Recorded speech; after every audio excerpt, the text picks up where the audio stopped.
Today, I want to talk about animal testing and why it's something we should probably be paying more attention to.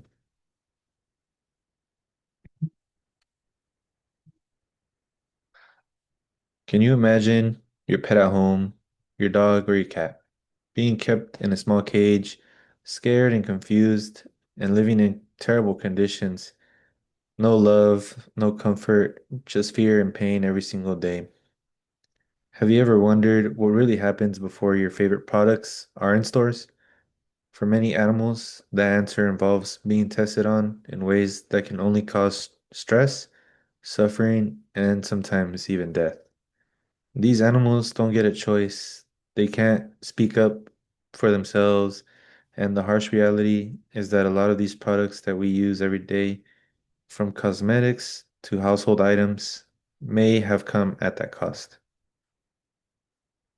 When we start to think about these animals as someone's pet, as a living being that feels fear and pain just like ours do, it becomes a lot harder to ignore.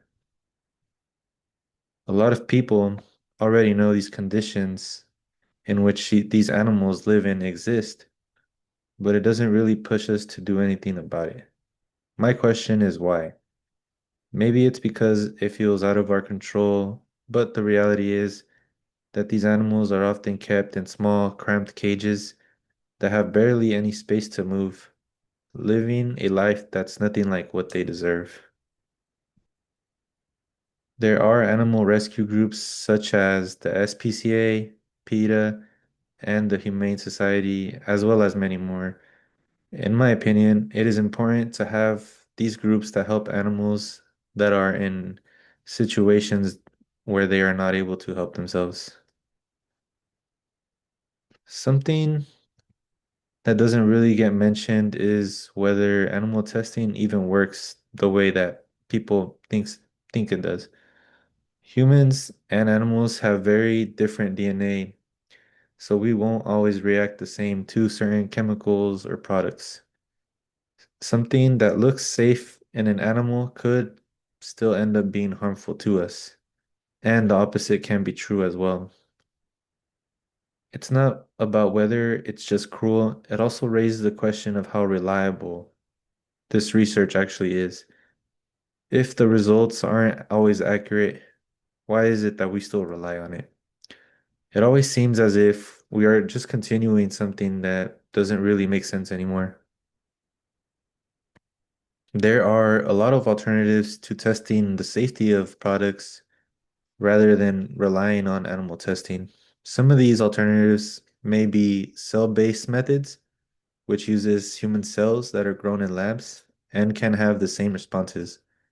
It's much like, as it says, growing human skin cells.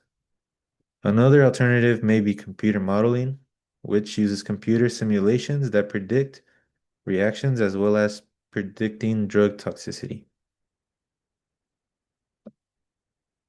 Another alternative may also be using real patient data, which would observe the effects in humans directly. It is important to have these types of conversations because awareness is usually what helps to start change.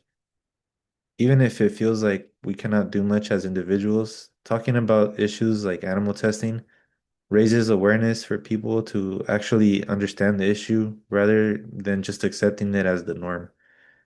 The more we bring it up, the more it stays in people's minds, and that's what it can eventually lead to better choices, better laws, as well as better treatment for these animals. Thank you.